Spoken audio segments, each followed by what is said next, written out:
It's these winter storms. What are Yeah, you you gonna know do? what? It really is. Your storm. Well, thank you all for being patient with us on the IzzyVerse. We are back. Apparently, we were having some technical difficulties here, but officially back. Welcome, Khoi Pham, to the show. It's good to be here. It's good to have Happy you. to be here, Izzy. Yeah, thanks for agreeing to do this. Looking to this opportunity, obviously. I also kept it very hush hush for a bit because I want to make sure we were really gonna do this and how to do this.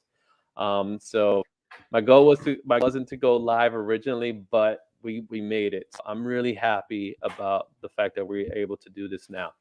So Yeah, yeah. Live is always an adventure, as we're yeah, seeing. as we're seeing exactly. So, and obviously, I'm trying these different platforms to make sure it works, but I don't think it was the platform this time. I think it was the internet. So let's go ahead and begin and start talking a little bit about you and your journey to where you are today as a comic book illustrator, as well as a mentor, and anything else that you're doing. So I want to know a little bit more about Khoi Pham. Go ahead. Oh man, that's not on your list of questions. I'm just kidding. But yeah, yeah, yeah. So Izzy sends you a list of questions, and he opens with one that's not on the question on the list. Nice, nice. Makes the live experience more fun. I'm just teasing. Yeah, yeah. So, yeah, yeah. I think that's the question that I'm always trying to answer these days. Meaning, like, what is the purpose of what I'm doing, right? What's the purpose Mhm, of my art? What's the purpose of everything that I do with other people? And it really is to help people answer that question: who am I, right? mhm, And to make and by letting people know who I am, hopefully that helps create a connection there, right? Because ultimately that is, after years and years of trying to figure out what the heck am I doing, right? And just like, I'm drawing superheroes. I'm, like what am I doing, right? And so mhm, fortunately, I'm married to a therapist, right? So she has Heather has helped me over the years to sort of figure out these existential type questions. They start out as more like business questions, but they've over time ballooned into these bigger universal questions. So yeah. So like, who am I? That is the point, right? So hopefully, anybody who's watching this, you you know will be able to answer that by the end of this podcast, and that's the idea, right? So I would like to know more about you. I want people to know more about me.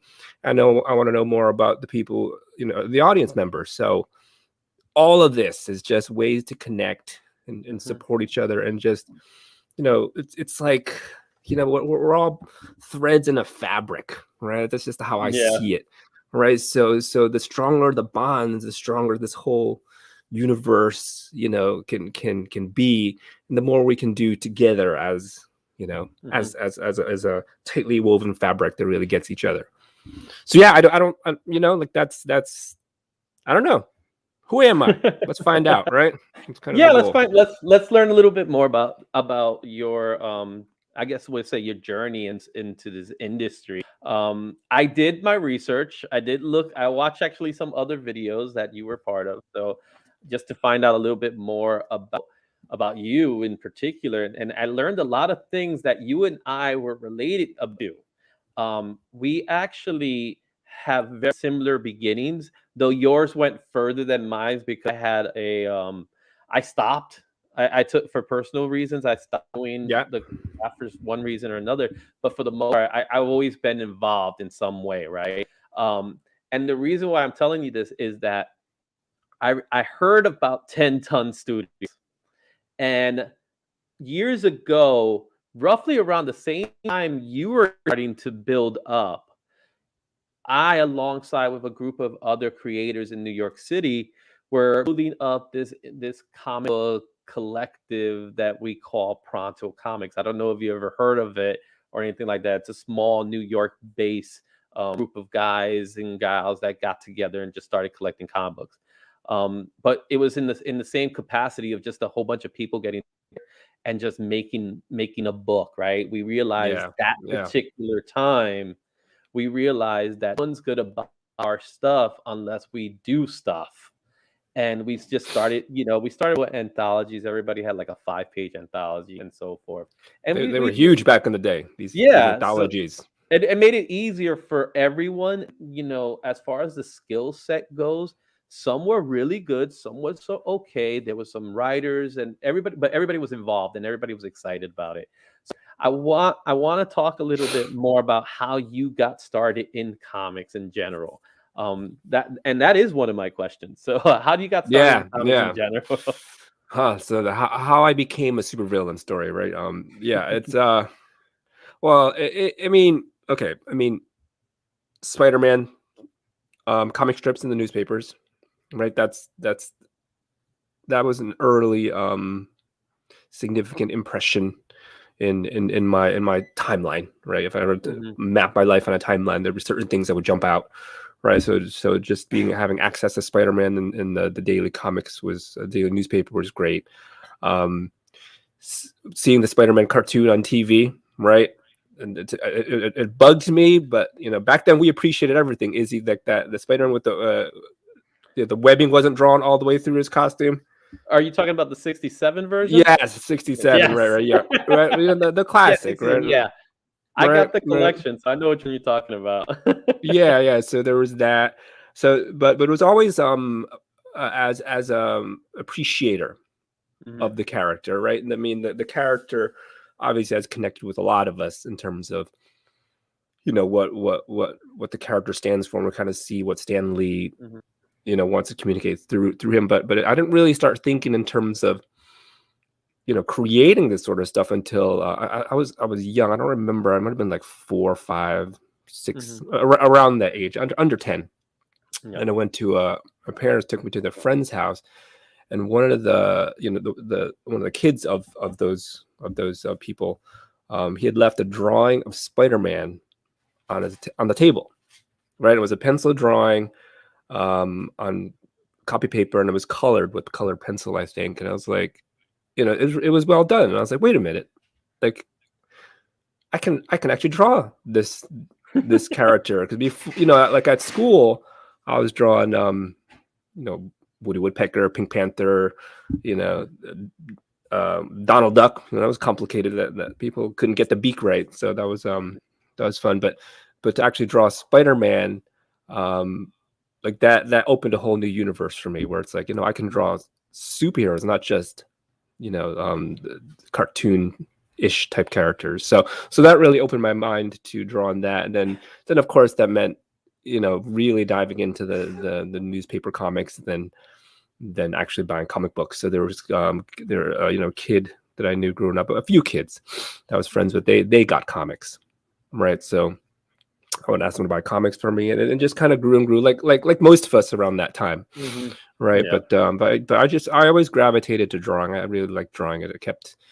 I was constantly doodling, I think, because it helped. Mhm. Actually, I wish a study was there when I was growing up, but it helped me focus, right? So Mhm. it's like teachers be like, "Stop doodling." I know what you're talking about. You'd rather I just not pay attention, because this is actually helping me pay attention. I But know so exactly yeah, what you're yeah, talking about. right. So I was always drawing and doodling, and yeah, yeah, and I wanted to create. I I just like the idea of we can get really therapeutic and analyze the appeal of superheroes, right? For Mhm. for for for all of us, right? But for Yeah. me, I imagine it has a lot to do with the original Superman, right? We have Jewish American immigrants, right, Mhm. coming here, feeling like outsiders, and needing this superhero, who's American, but also fights common evils, Mhm. right? So these superheroes all, just like the original Superman, but they all had that. They resonated with me in that way, as being not being an immigrant, right? Mhm. I came to America when I was 2, right? So the idea of and someone mentioned this not too long ago, about how Spider-Man appeals to people. And it was actually in the movie too, where Electro says, "I thought you were black," right? Because the fact that he wears a full covered costume, Mhm. it could be anybody, right? And it's Yeah. kind of neat how it's actually starting to be anybody these days, right? So to me it's always it's a nice I don't want to say escape, but a nice way to communicate and connect and just say, hey, this is the world I want to live in, right? I Mhm. want to say it. I want to tell everybody, you know, where I want to live, Yeah. and so it's a lot of that, and it's deeper than just costumes and drawings, and it's just really, it's just really trying to communicate and connect. Yeah, and for me personally, just like you, I started early. My collection begins in '87. That's when I actually started collecting comic book. My first comic book was Marvel Tales 207, which is a fantastic John Byrne cover of Spider-Man with Thor, and they're fighting the living monolith. It was a reprint of a John Byrne, but and it had a Spider Ham story behind it. Peter Porker Spider Ham, which Oh is yeah, yeah, popular these days. Was that was the start of my collection. So that a book actually still own to this day. It looks like garbage right now because that's how you treated books back then. But it started stirring up a little fire inside of me where I was your artist that just started drawing, right? That since birth that you can't remember, right? I pretty much started drawing pretty much when I was in middle school, yeah, where a teacher realized, "Hey, you're doing a lot of sketches here and there." And just like you, I will get in trouble for drawing. In fact, just to let you know, even upon recently, I have a church goer and I'm in church and I'm with my tablet and I'm just drawing with my tablet, yeah, right? yeah. And I had one of this, a few years ago now, I had one of the sisters in the back doing one of these, right? Poking me in the back, Yeah, yeah. and she's like, "You got to pay attention to the service." It's like, I am paying attention to the service, but my wife is trying to explain it to her too. She's like, "No, he really is. This is how it is." And then those who know me, they know I was definitely listening or attention. It's just we all listen, right? And not everybody Hmm, hmm. understands that. Another thing that I did mention to you that I said we have a lot of parallels together is the fact that because of this collective that I do about Pronto Comics, we also we met by way of Andy Schmidt, and I am aware that you are now working with Andy Schmidt in some capacity in regards to Yeah.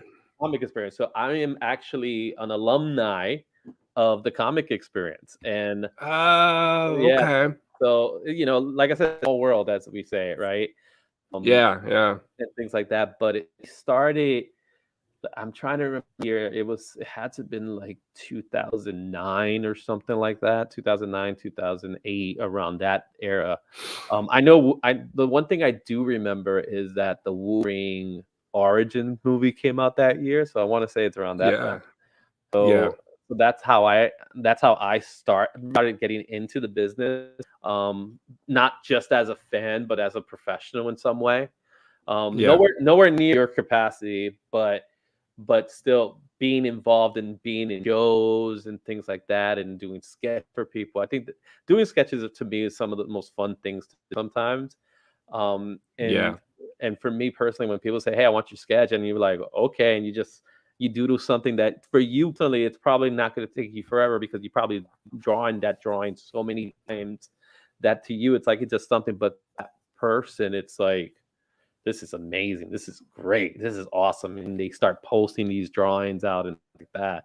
So I remember that in plenty of the shows I've been a part as well. And I heard the stories about you and some of the shows that you would do the same thing, the $5 sketches that you would do with the comic book boards and stuff like that. yeah, yeah. Um, so You see me peeking off screen. I'm actually looking at some of your oh artwork. yeah, Very I'm also nice. Very oh nice work, yeah, dude.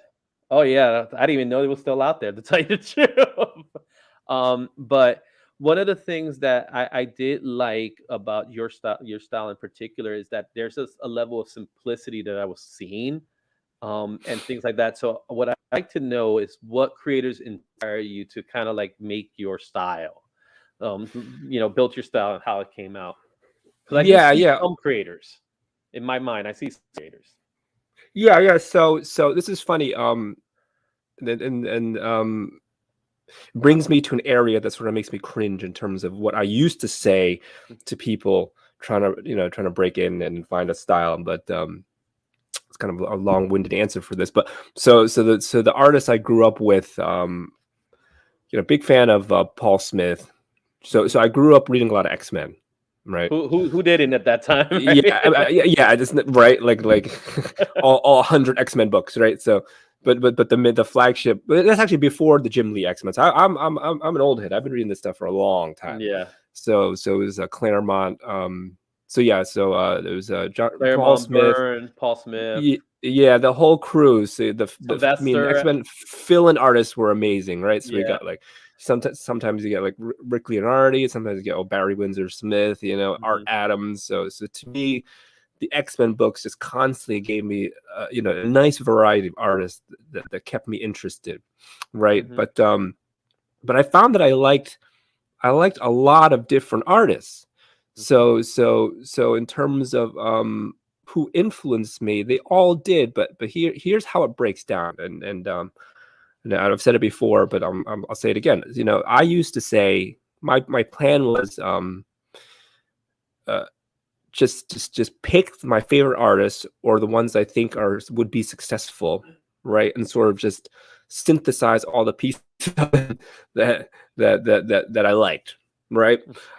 Don't do that. Like that was my advice back in the day. And the worst thing that could happen is it might work, right? It might actually land you a job at Marvel, and now you're stuck trying to mimic somebody else's styles all the time, right? What I've discovered over time is that what I like about all of them is their ability to draw their own way confidently, but not just drawing in with confidence, but also confidently communicating to the readers, right, about who they are, right? So you look at Mike Mignola, right? Very goth. It's very minimal, but like very intelligent and cerebral at the same time. Kind of almost like Alex Toth in the way. But boxed out. Like he doesn't have smooth lines or things like that. His lines are really jagged in some way, which I do notice about Mignola. Right, but it matches with who, like, I believe it does in my limited experience, interacting with him. But I believe his art is who he is. Like, it's not right. So you're imagine a Christian musician, right? And you find out the Christian musician isn't actually practicing, right? You kind of lose it a little bit, right? The most effective ones are the ones who are, once you dig further and get closer and closer with that connection, right? So we make this connection through the art, make this connection through music, whatever it is. But as you get closer and closer, like, what are you connecting? All right, my art, Mignola's art, John Romita Jr.'s art. You look at John Romita Jr.'s art, it's big and bold, and it's like you meet the guy. He's like he's a bold, like blocky. He's a typical. He's like a typical Italian, man. You see, quintessential Italian. The hair, the hair, and everything. Right, everything is 1 point perspective coming right at you. Like full force, but not in an intimidating way. You know what I mean? It's just exciting and fun. Like, that's him, right? Like, all of these artists that I liked, as I over the years being on this side, like I've actually got lucky enough to meet them all. It's like, of course you are who you are. It matches the communication that I've been receiving from you all these years. Your art, you might as well. So in my mentoring, right, I use this expression a lot, where it's like a picture is worth 1,000 words, but most people think you draw a picture, it's the same as 1,000 words. But I flip it, right? So to me, it's like, if you can't describe your picture in 1,000 words, then is it really a picture? Right? Is it really doing anything? Yeah. Right. So to me, all of these artists are able to communicate 1,000 words to each one of those panels, right? And I've been receiving it, and I like, and the ones that resonate with me are the ones that I'm hearing a story that I like. I'm hearing a message that I like. So right. Yeah, I do. So so a long answer to your question, but yeah, all of these guys, but it's not necessarily just the art technique. It really is their ability to connect through their art. Now, I'm a fan of a lot of artists, Mhm. right? But it doesn't necessarily it's not what inspires me about their Yeah. work, right? Yeah, and So I truly get what you're saying there. My all-time greatest artist, I always sing his praises, will be Art Adams, who to this day is still killing it, right? yeah. There was something different about his style back then. Like he brought in a very manga flavor to American comics in the 80s, right? When he did his stuff with the personal favorite have to be the X-Men annual that he would do with Storm, and the New Mutants were part of it, which is gorgeous. That work. And then I fell in love with some of his trading cards, when the trading cards back in the day. Oh I just yeah. felt I loved it. To this day, I still love it. His cross hatching is one of the best cross hatching I've ever seen in it. Oh yeah. Um, Yeah, yeah. so that by itself was great. You mentioned someone like John Romita Jr.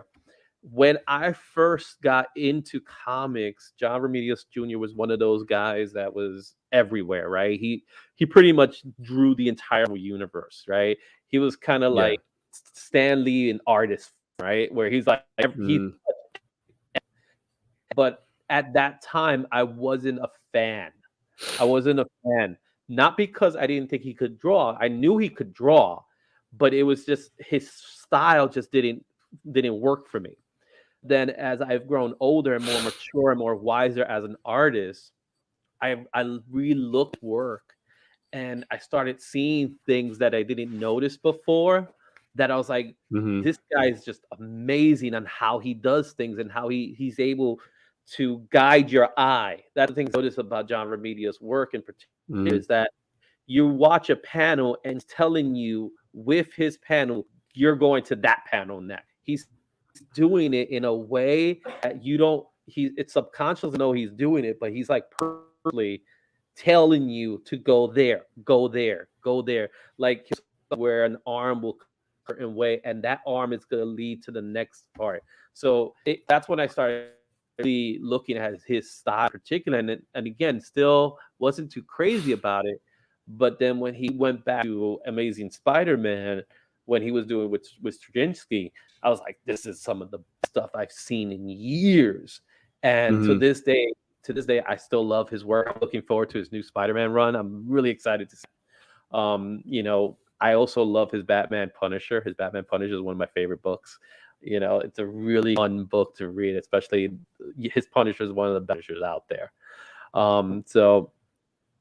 So the other question I have is, um, let's stick to that conversation a little bit, but I want to know, what special skills do you bring to the comp that you could say, hey, this is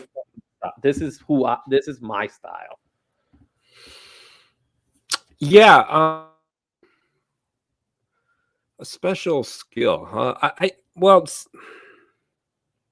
I don't see it as I think skills can be learned, and I think Hmm. technique. We can all learn how to draw like Art Adams. We can all learn how to draw, perspective and composition the way John Romita Jr. does it. So to me, it's not a skill, but it's more like at least when people ask me what my style is, I always feel flattered when people say I can tell your style, I hope it's because people can tell that it's my voice, Hmm. right?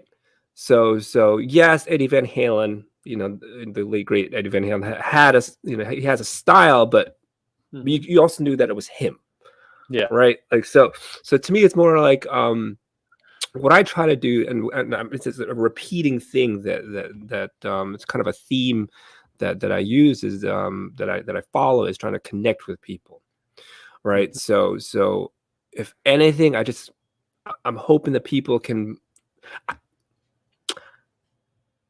So what I'm trying to do is just trying to be genuine and communicate through my work, right?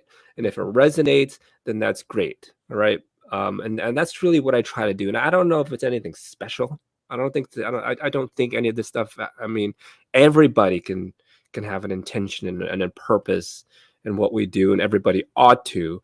So I Mhm. don't really think there's anything special here. Maybe just an awareness of it, or a Mhm. deliberate intention to do it. But again, it's kind of, I don't. I don't know. That's an interesting question, but really is I don't think I have any special skill or ability I bring to any of this stuff. It really is just I want to connect with people, right? Mm-hmm. I want people to resonate with what I'm doing, what I'm drawing, what I'm saying, what I'm writing, whatever, right? That's the idea. I want to connect. Hopefully to make the world a better place, hopefully to help people out, right? I mean, that's the dream, to share my experiences in my Mm-hmm. life, to have somebody say, hey, like that I have a similar experience and that really helped me out. That's what I'm trying to do, whether it's drawing superheroes, whether it's talking to you, whether it's talking to a stranger I meet on the street. It's always the same idea, right? Mm-hmm. So as a Christian, you know how this works, right? You're just a Christian all the time, not when you're just in church, Yeah. right? So is there a skill? There's no skill. It's just being that genuine person all the time. Mm-hmm. Yeah, To I the know what best you mean. you can. The best you can. I mean, To the best you can, obviously, yeah, right? yeah, absolutely. So tell me a little bit about your process when you're creating your art. I know there's a difference between sequential art, where it's the page, the interior work, and then there's a difference in doing typical pinups or covers. What's the process that you put into play when doing that? So my process, I used to be a process junkie.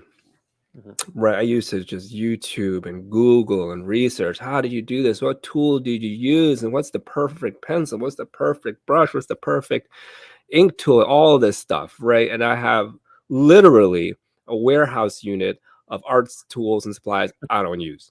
All right. So really what I've discovered, and one of my all-time favorites, Travis Charest, right? And he said, whatever you have is what you use, Mm-hmm. right? So in terms of tools, I mean, I think tools are part of the process, like to a lot of people, right? It's like whatever I have.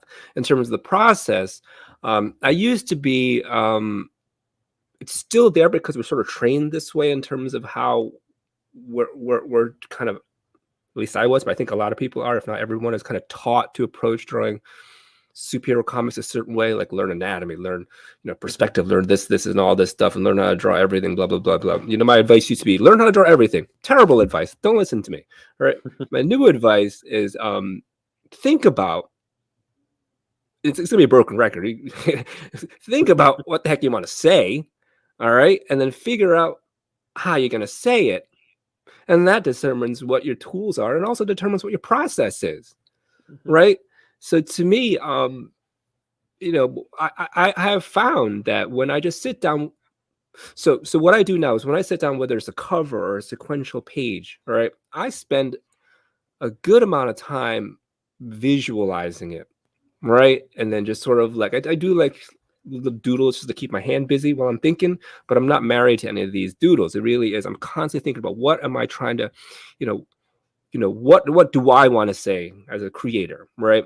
Mm-hmm. For example, like I would want diversity represented, right? So to me, I'm always thinking that, right? Where can I draw? I'm going to have diverse people in the crowds or whatever, right? So to me, there's always intention to that detail, but it's also like I'm connected with this character, and I want this communicate through this character, right?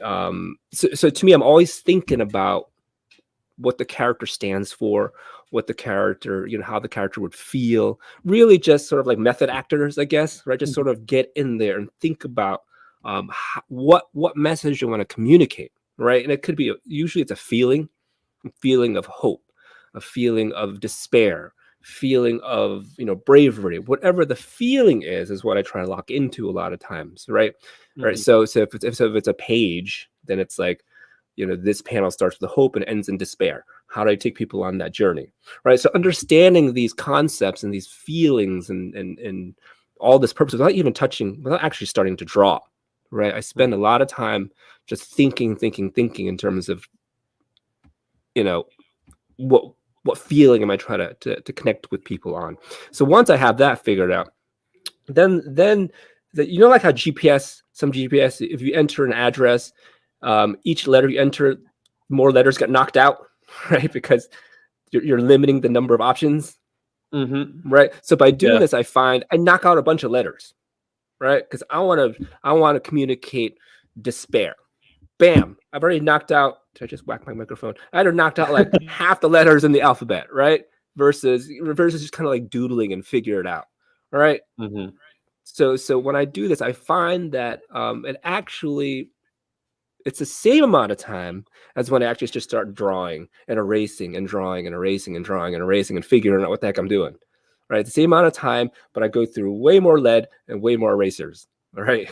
So if I sit and think about it, then I know, all right, well, in this case, if it's going to be despair, I'm going to have a far shot. Right. For example, I'm going to do a commission, for example, and I'm going to communicate despair. I'm not going to have the character up in front of the camera. I'm going to have the character maybe like, you know what I mean? Like whatever despair looks and feels like, and then I try to process that. Right. And then from there, I'm just like, I'm just feel like I'm just moved to draw that thing, right? Yeah. In terms of actual process and drawing, I find getting stuck in segmented technical stuff terrible for me, right? So to me, I really try to work gestural, quick, and then layers and layers and layers, right? So digitally, obviously that's easy, but when it comes to pencils, I work light pencil, then I'll do a red pencil over top, then do another layer of pencils over the red, right? So I try to work in layers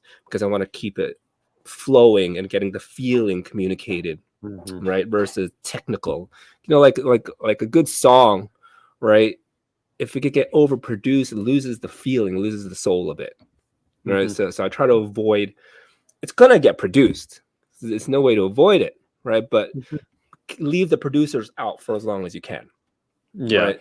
So that's kind of how I feel with my process. Let's just let it flow. Let the musicians just feel it, and then when it's pretty much there, then we bring the producers in to sort of clean it up. Right. Can't bring the producers in too soon because then things just get edited, and then it becomes dead. Right. Yeah. So that's how I feel. That's great. All right, so let's take a look at what else we got to talk about. You know what? I want to get to bad stuff. Have you ever dealt with a bad project, whether it was just a bad story, was it that you weren't in the story, or it's just Yeah. So it's a good question. It really is 100%. I want to say 100%. No, there's no black and white, right? But I find that when things don't work, it's because I'm not. Let's kind of go back. These days, I only try to do things that are aligned with my core values, right? And again, this is all the therapy stuff I do with Heather, and I share this with the people I mentor too. But it's really, you can identify these core values, like what I stand for, right? And then I can only take projects that align with these core values and what my goals are in life.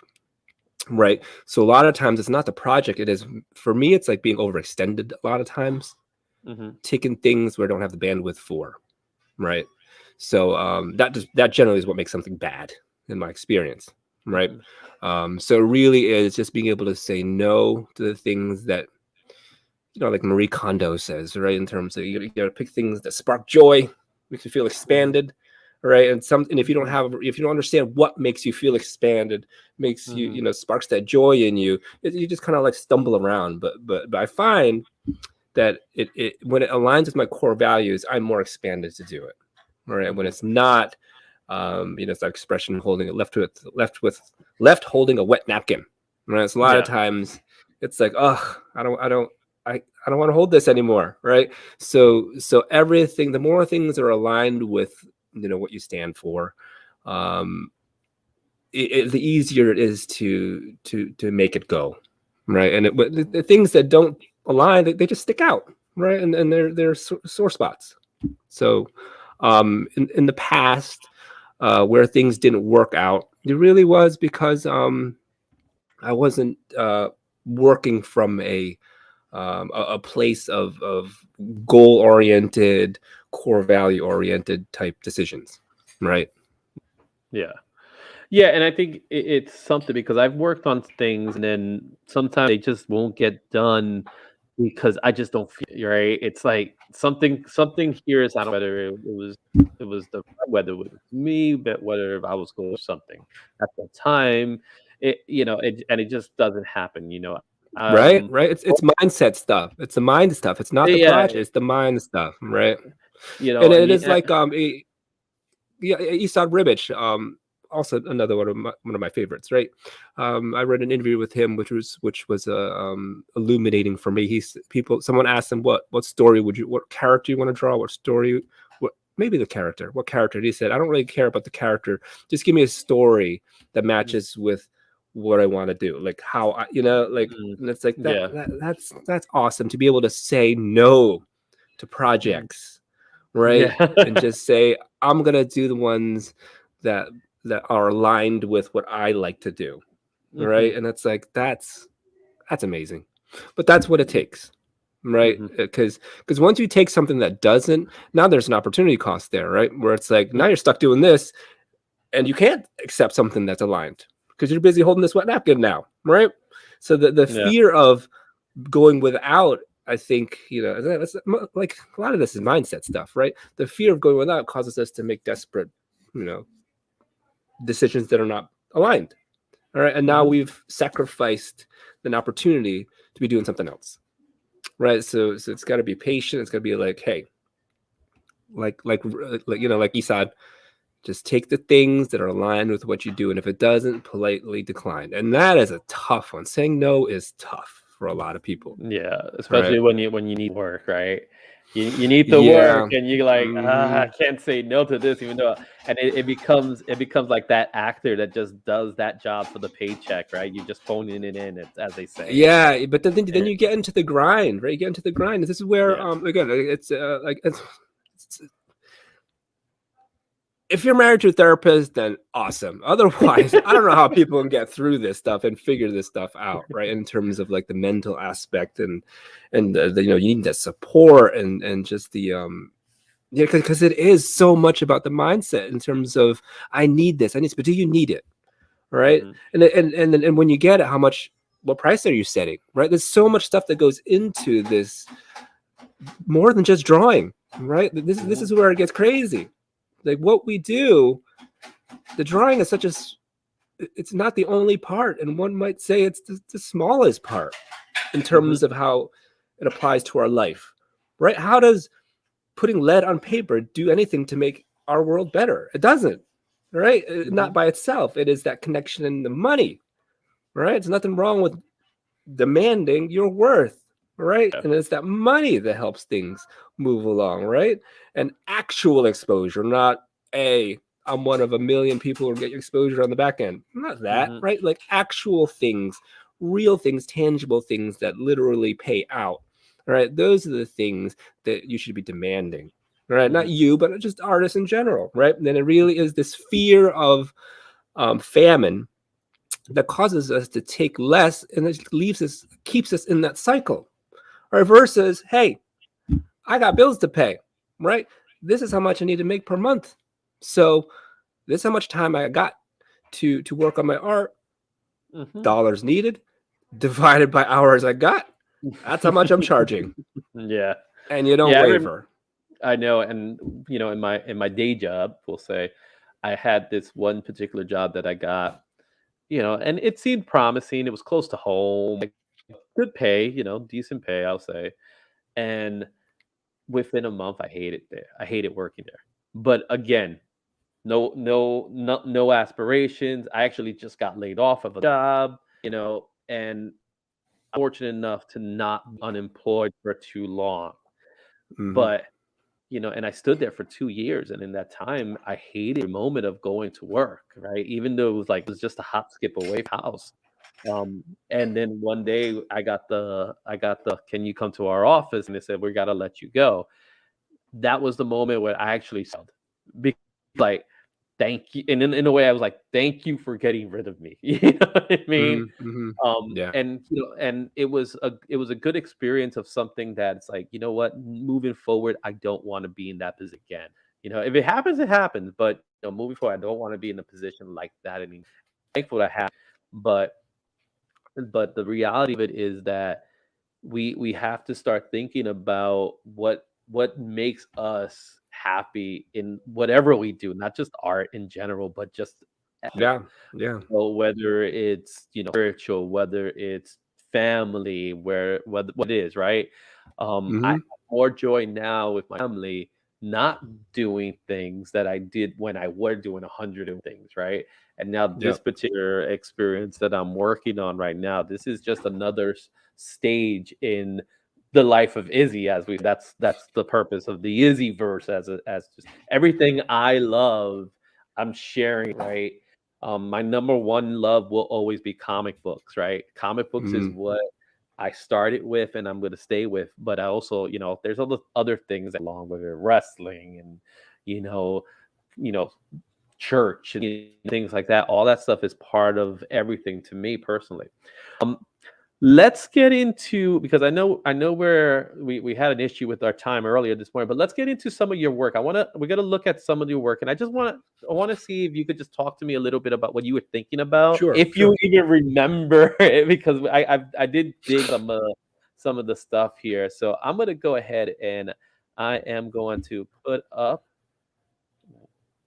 one of your items, and you know what, let's put that window up. So I looked up your portfolio and I found out that one of your this was this your first book in Marvel? What if? Yeah, that was my first published work anywhere. So it's Oh kind of wow, cool. that's cool. I have this book and I would have never known. Yeah, that's a killer. A Mark Brooks cover there too. Yeah, Mark Brooks. Yeah, Mark Brooks. He was one of those guys that he found something a little later on in his career that it stood out. I love looking at his stuff, but this particular cover by Mark Brooks is beautiful. Obviously Leon. Mm. Um, but let's go ahead and start looking at some of your stuff. So we'll start with that book in particular. Um, I have here some pages here. What can you tell me about the work that you see now that you're looking back at it? Obviously, you probably see some of the things you wouldn't do, but there are still things that you probably will still continue doing to this day. What are some of the things you currently see that you like or don't like? Well, yeah, I don't. So I try to take like these days I'm trying to take a very Zen approach to stuff, so it's gone. So actually now when I look at it more as like not the creator. I just look at it as am I connecting with the artist, which is weird, which is me, right? So Mhm. it's kind of interesting. So as I look at it, it's like yeah, well, what stands out about it is I enjoyed the experience working with Peter David. So it's not Mhm. even the art, right? It is the experience that I immediately Mhm. attached to. The art is what it is. You know what I mean? I used to torture myself over art. I used to, like feel good about looking at my art, then feel bad and feel good and feel bad. Now it's like, you know what am I doing? But it's done is done, right? So when I look at this stuff now, it really is it just evokes memories of the connections that I had on the project. So for this, I look at it, I was like, it was, it was really fun working with Peter David and creating this character Poison, right? Mhm. And it was neat that someone I worked with later, Dan Slott, incorporated Poison in the video game. And I think Dan wrote the script for the video game too. So it's kind of Mhm. cool, like that this character lives on a little bit, right? But yeah, when I was drawing this, I remember just again, I really enjoyed being able to draw Mary Jane, right? Being able to draw Wolverine or Logan, right? Being able to draw Peter Parker. It really was just like we I connected with these characters. So to be able to Mhm. connect on this level was really a lot of fun. So that's really what I try to do, is just constantly, just the best I can. I just want Mhm. to honor and respect these connections. Yeah, I personally love the center piece with Mary Jane in particular, and the kind of like just seeing parts of her face, not even her full face, turning her head in some way, and just the storytelling aspect of it, right? When you do sequential, it is about storytelling. Are you conveying the story that you want to say, or better yet, are you conveying a story that could interpret a certain way that brings out an emotion?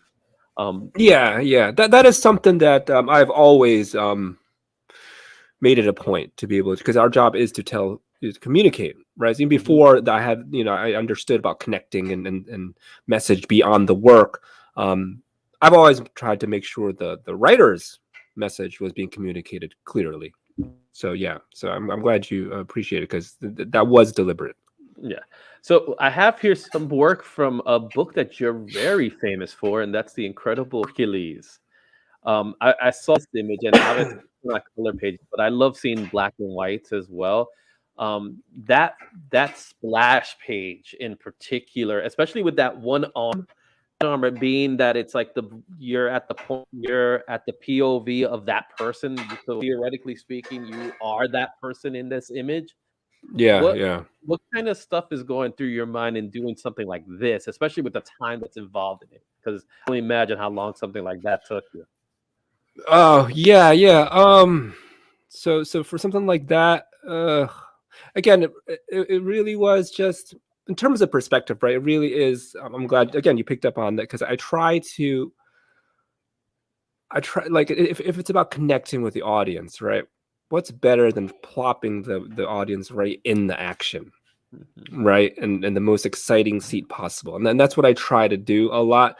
I err too much sometimes because everyone's just so close in the action. Sometimes I can be, hey, Mhm. you know what? People need to breathe, back off a bit. But for this one, it was definitely like just put them right in there and be a part of it and you have them feel like the ground rumbling and then all of this stuff going around and chaos flying around, but not losing sight of the central focus, is Hercules.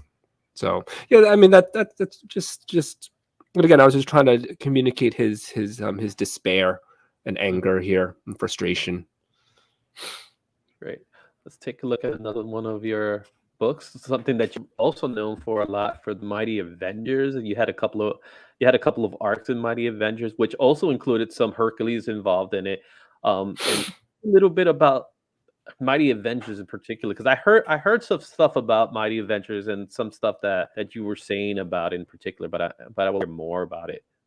What we're seeing here as So well. Mighty Avengers is very interesting, and as I'm looking at this, Mighty Avengers is the actual project I was on when I was, I had my I'm gonna call it my come together moment, right? But it was just like I was miserable, right? Like Hmm. I'm drawing Mighty Avengers and I'm just hating my art. I just hate it, right? So uh, she was telling me what's the problem, and it's like I hate my art. She's like, looks fine to me, right? So um, and this is alludes to the thing I was talking about earlier, where it's just like here are the artists I like, et cetera, et cetera. And it's like, why don't you draw your way? And it's like, because my way's easy.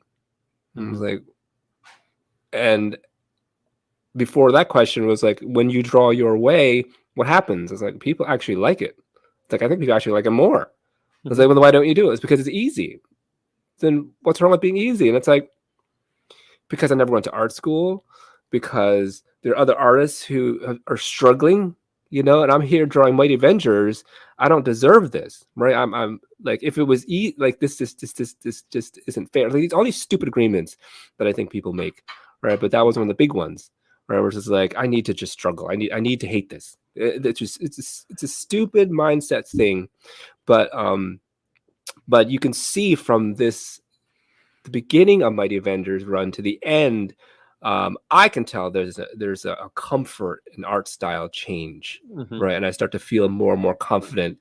By the time we're doing, Hank Pym is trying to marry Jocasta, whatever it was, or Hmm. Ultron, or you know what I mean? It's I think it was Ultron was marrying Jocasta, something at the end there, where it's Yeah. just like it was meant to be a bigger issue, but you know. Hmm. Editorial different plans for the book, but yeah, by the end of the run, at the beginning I hated it. So this first thing right here, not a fan. I wasn't tapping into who I was, right? Hmm. But by the end of the run, with the end, with Hank Pym fighting Ultron at the end, I felt really good that Hmm. I was finding out what it was about me that I wanted to communicate. Hmm. So Avengers is a great sampling of what I'm talking about. Yeah, and I know there's a lot. I do own a lot of those books. In particular, I remember buying them. Obviously, Secret Asian was a big deal. Dark Queen was also part of it. And these books were just, I collect as much as I used to then. Hmm. One because I run out of, and there's really no more space to collect. Yeah, You get to that. But it was something that was collected because there was a general interest in the book in particular. yeah, yeah. So and then it was the covers were awesome too. If you remember the covers, some you Oh, did thank you, and thank you.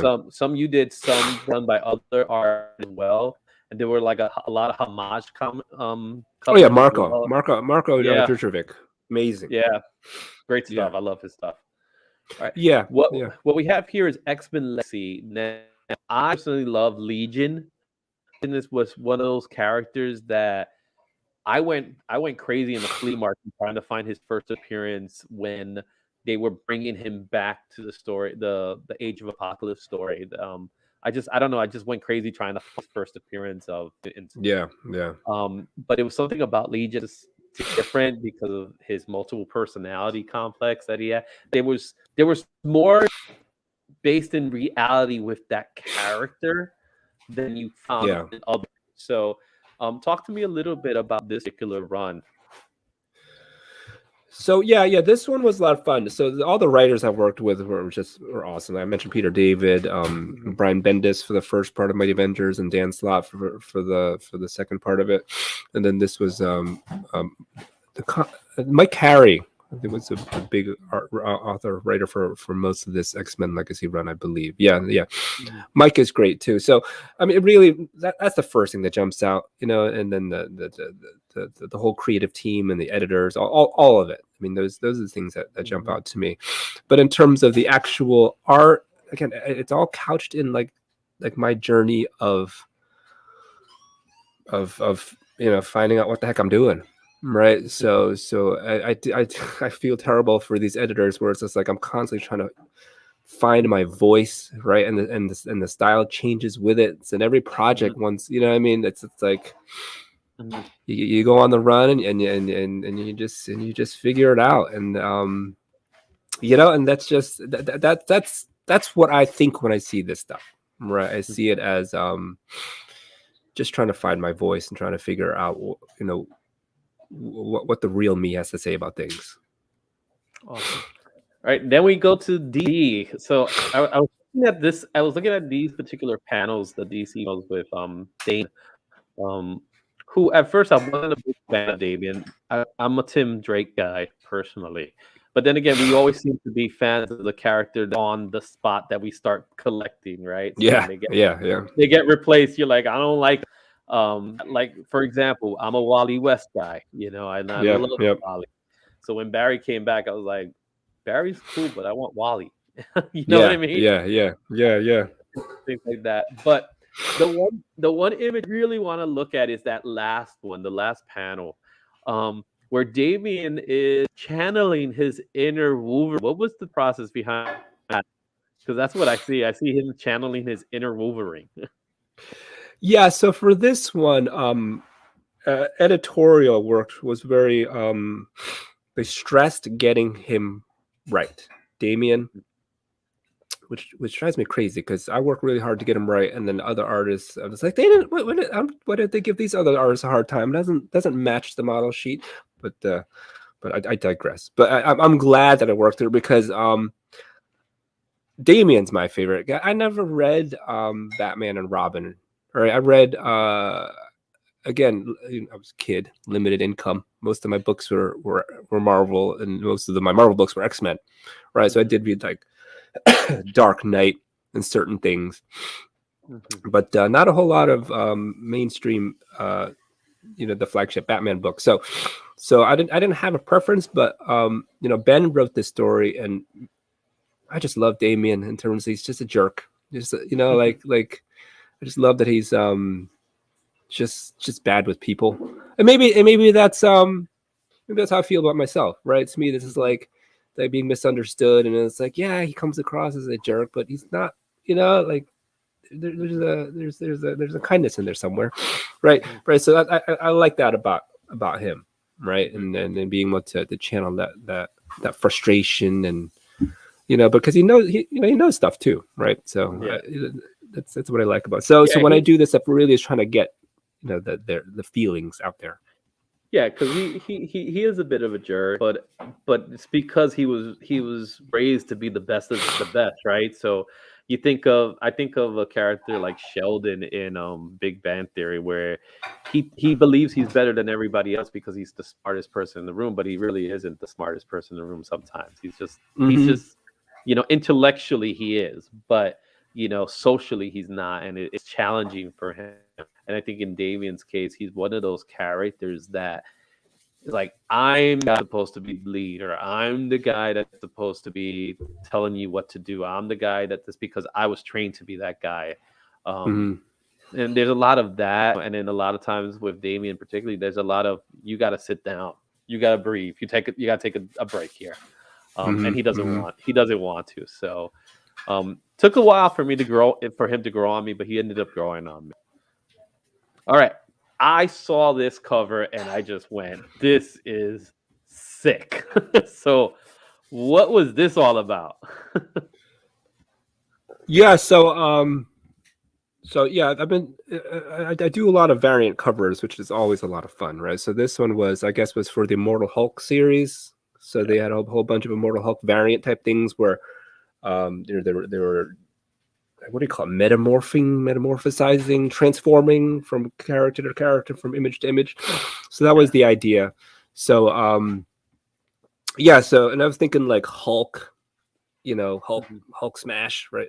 Like Yeah. try to channel like that rage, and it's like, what, Mhm. Matt Murdock's got some rage there. He's got some anger. So I Mhm. figured like let's try to do that.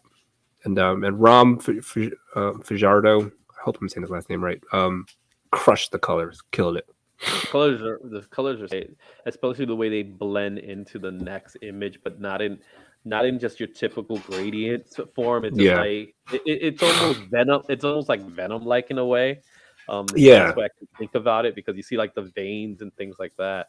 But when I saw this image, I was just like, wow, sweet. yeah. The credit goes to the colorist here because the veins really add to that body horror Hmm. effect, and I was like, that's cool.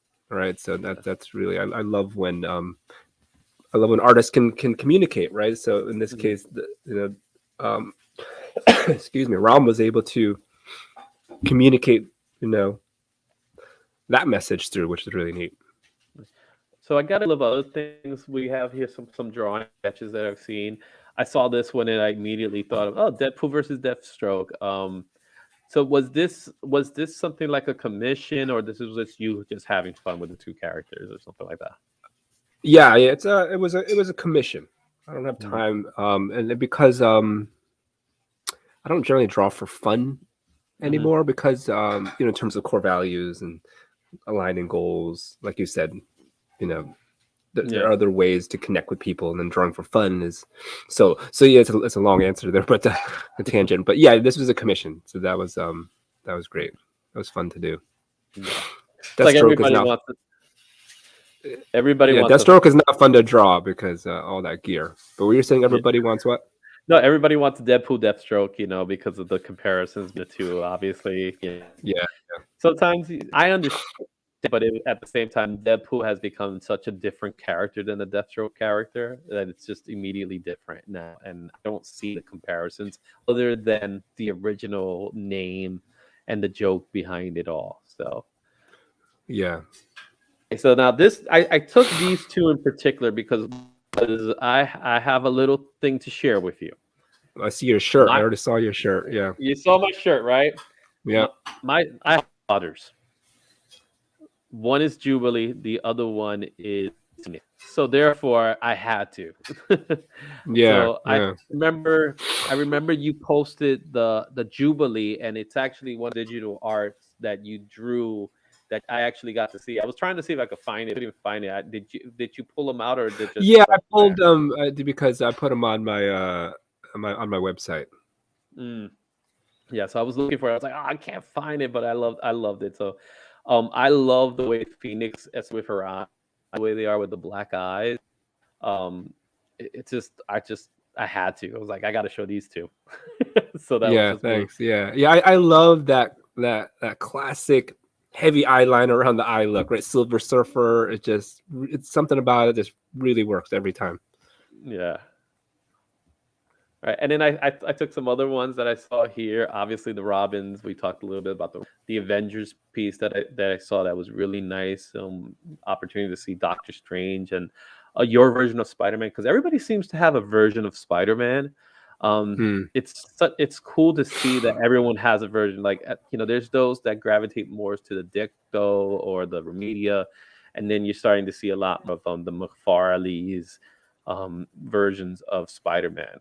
When even though we're not talking particular about looking at these, we're not talking about one character, but I will say the Ant-Man group was a trip just to see it, and I never even thought about how funny that scene would have see out. I would love to just see that in the movie right now. I'm thinking about it just to see that Yeah, scene in yeah. particular.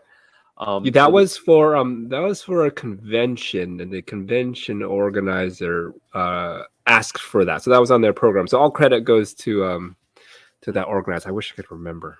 I could throw yeah. names out, but I would just be throwing names. But yeah, that was a great idea. So sometimes people just come up with a great idea, and it's like, you know what, I'm feeling that. Let's do that, And I and it think, just works. and I believe this is our last one. Well, first thing I'm going to go over is the crow image. Um, you don't get to see a lot of people draw the crow in the way it probably should look. But this particular version is definitely a Brandon Lee version. I see.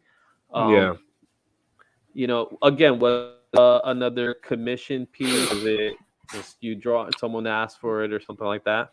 yeah, it's all commissions. But yeah. So that one was a lot of fun. Hmm. Again, I just wanted. I don't.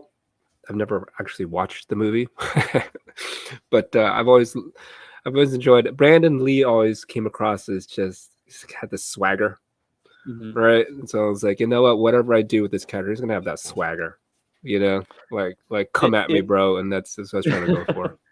If you haven't seen the movie, I suggest take the time. Obviously, it's like when Yeah. it happens kind of thing, right? How many people have told me you got to see this movie, and it's like when it Yeah. happens, it happens.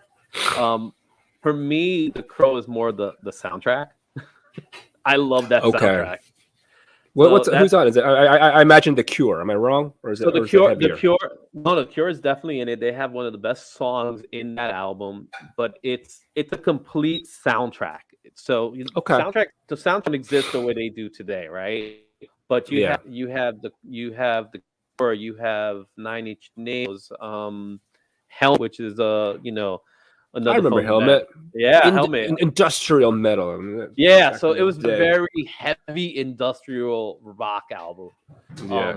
The second one was okay, it had a little bit of hip in it as well. But that first album, ooh, I could pop it in today and be like, just and seeing movie, they definitely utilize that soundtrack in the movie, which Yeah. some movies don't do that, which it's unfortunate. But when you see the movie and you hear the Cure's "Burn" song, right? He's just Yeah. he's up the running off the rooftops of the building, and you're just hearing the Cure, and you just like, oh, you're invested, you're in, you know. Huh. Okay. Because I tried putting it in one time, but I had the volume down, so maybe Yeah. I needed to Oh no, crank the volume up, and then oh, I it's would. it's Okay. definitely a soundtrack movie. You gotta see it. You gotta hear All it. right. It's definitely a Okay. hear it. And Gotcha. there's with the soundtrack. There's also they took clips from the movie that's in the track, so you'll hear all that stuff. So it's really good. It's Okay. one of the best soundtracks ever. Highly suggest it.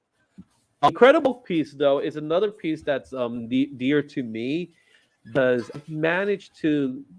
I started getting a tablet, and I started to learn how to draw on a tablet because it's very different drawing in a tablet than on paper, and it's still something that you got to get used to in some way. But Yeah. what I ended up doing was I actually utilized this particular Hulk piece, and I inked over it. I decided let me try to ink over this piece because this is obviously an ink version of it, but I had a pencil version that you display on site, and I decided you know what let me do my dab on inking with a digital tablet, and I had a Yeah. lot of Okay. fun there. So I Oh, had it thanks. Yeah. buried. Yeah. Yeah, I have it buried somewhere, so I didn't bother to go look Ah, I was for gonna it. say I want to see it. If you But when I shoot it get my it, way. yeah, when I get it, when I look again, I'll see it because it's actually on another generation tablet, a different tablet. So But it was just one of those things like, let me try. And I used a few of your artworks just to ink, because I'm a penciler person. I'm a penciler more than the inker, but I've, when you were killing me, you inked your own stuff most of the time, because that's how you were brought, right? You didn't think of penciled colors like they do today in many cases. You always had to have an inker in between. And some people, some people even say, oh, we don't need them anymore. It's like, no, we need them. There's people out there that I see their work and I'm like, it would look so much better if it was inked. Well, it depends on the project, right? It depends what you're trying to say. Right? Yeah, it depends on the project and stuff like that. But you need it, you say you don't need it. It's like, how can you speak for all projects with one statement, right? Come on now. Some projects may not, sure. Some projects do. And there's guys that they look just good inked as they penciled. So that's that. All right, and we come to the point. It's 7:15 right now. It's been a blast, man. I've enjoyed this. I really did. It was man. Good talking to you. Sorry about what happened earlier. We had to deal with technical issues, but it's part of what it is. It's live, man. Live without a net. That's how it goes.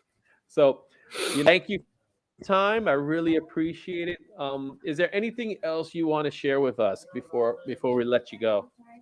Yeah. So, we talked about the mentoring stuff. At least I talked about it a little bit, but it is something that I am passionate about. So you can find me at khoipham.com, khoipham.com. You can find me on the socials, on Instagram and on Facebook. But currently, I have a great bunch of people I'm working with for mentoring. We have it's individual mentoring and group mentoring too. So come by the website, check out, figure out the information. But it's the group, we meet every week. We talk about all questions in the business, right? And it really is for it's not for beginners, right? It's for people who are really looking to turn this into a business, right? Turning art, particularly, and any art, but particularly comic book art. Like let's make money, right? So that's the purpose of it. It's very similar to the Andy Smith experience. That it was kind of like that. It's like, come as you are. It was very much come as you are. We're not going to teach you how to draw. We're going to teach you how to think, or something like that. Where we had a lot of people come over and talk to us, really, and I learned a lot from it. And learn from everybody else as a group. So I definitely think. I absolutely, and I love Andy. Andy's one of maybe the first champion for me over at Marvel back in the day, right? So love what he's doing in Comic Experience. Still doing stuff for them these days. The more people do that, the better.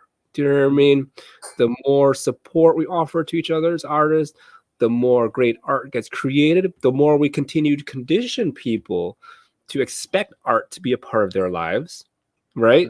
So people are like conditioned for Marvel movies now, superhero movies, and there's no poo-pooing on it, right? It's all like, it's just part of life, right? So we can condition people to say, hey, this, you know what I mean? So we support each other, and the more art gets put out there, the more people want it, the benefits all of us. And it's accessible now, more accessible than ever, right? So it's like you don't need to go to Marvel and DC. Not to say that we don't want to, because who doesn't want to draw Spider-Man or Batman or one of those characters, right? It's always the dream to draw that character professionally, right? But we've all drawn them. I've drawn Spider-Man so many times I can't even remember how many times I've drawn, right? But it's more like, sharing it. There's those that don't like to share it. There's those that they keep internal, and then there's those that want to share it. So we have the platforms now. They're out there. You could do it any way you want to. Instagram, TikTok, create a website. It's there. And you get people to watch it. Some might like it, some might not, and that's part of the process of understanding. And it's funny that you touched on some might like it, some might not, because back before, we're just like, if you got hired by Marvel, you were good. If you didn't, you weren't. Not true, but that was kind of like the litmus test, right? Now it's like everybody's posting. Then it becomes like this obsession with numbers, and it's just like gauging yourself on what, like what are these, what do these numbers mean? in terms of, are you good enough, not good enough, right? And because there's no editor, there's no someone vetting it. All right, all kinds of stuff is getting put out there. How do you know if your stuff is resonating? You know what I mean? How can you tell? So it's really, it's almost like, just because you can, that also means everybody can, and people don't have anything to say or clouding the airwaves, right? So it actually becomes, it presents its own challenges. Yes, the accessibility of communication is there, right? But even then, now, right, algorithms and stuff. So many people are on. How am I going to get yours? How am I going to get, you know, if we know each other, that's fine. But if I don't know you, right? So there's a whole different stuff that goes into it, but it's all comes back to the same thing, right? Yeah. Hashtag. If I go crazy on those. No, but that's not what it is. Okay. So yeah, You know exactly. what I'm saying, but it really is. Yeah, but it is. It's like, I can show some skin, right, and then get people's attention. But if I'm not saying something that people care about, they're gonna just move on and unfollow, right? So like what I say, it's the same freaking game. It's just a different arena. How do you break in? You know what? Don't worry about breaking in tomorrow, but worry about staying in, right? Once you get in, how do you stay in? Same thing. I can get you noticed. Everyone can get noticed, but how can you get people to follow you, right? You can hashtag people enough times, eventually be like, this guy keeps hashtagging me, blocked, right? Like if you can't get them to follow, then getting their attention serves no purpose, right? So really, it's this whole mindset of like, what the hell are we doing, right? We have the luxury of accessibility, but at the same time, people can block us. The algorithm can bury us, right? The algorithm will see like we post X numbers per week, and people just aren't interacting. Push it down. Right, we're playing, you know what I mean? There's all that stuff. So there's still an importance in having something important to say, right? So it's still important. It's still the same stuff. It just looks different, right? So instead of having a Marvel editor being the one to say, hey, this is good enough, this is not good enough, the general public is doing that, right? And is that better? I don't know, right? I don't know if that's better, but it doesn't matter. The idea is, if you can't, again, it's a whole nother conversation, right? But it really is, we can all draw. I can write a sentence, but if I'm not writing anything that resonates with people, who's going to keep reading it, right? So a lot of that's what I talk to a lot of people about, in terms of like, you know, we got to connect with people. You know what I mean? And it's not hashtags are fine, but it's not really sustainable without an underlying message, right? Well, thank you for your time. I really appreciate it. Tell people where we can find you. Talking about hashtags, right? Oh yeah. Well, you already put it on there, khoipham.com, and you can find me on the socials. Yeah, just look at the name and you'll find it. Even though there is another Khoi Pham, I've seen another one. There's another Khoi Pham somewhere. I forgot he's like. There probably is. Yeah, there are Khoi Pham art on the socials if you get jammed up, but otherwise it's probably top 5 choices. You'll find it. All right, thank you so much. I'll be seeing you soon. I'm sure we'll catch a convention somewhere. Yeah, for sure. You New York. I'm doing Big Apple. Oh, you're doing Big Apple? Yeah, you do Big Apple? I'll do Big Apple. Stop by. Yeah, stop by, even if you're not presenting. Okay. Yeah, I'll probably with this in play. Yeah, you see me there. I'll make sure it happens. But thank you for joining us, and we're going to sign off now. I'll see you, Khoi. See you, Barry. Bye. All right, there you have it, guys. That was Khoi Pham. He was the artist for Marvel, DC, and he's doing other things. Go check his stuff out in khoipham.com. Also, I want to give a big shout out to Squiggy Dug Out. Squiggy's Dugout shop. They're a great shop that you could go to and get your comic book in the pull list and things of that nature. Next week, we're going to be doing Book of Boba Fett. Thank you for your time. I really appreciate it. Take care, everybody. Thank you so much. We'll see you soon.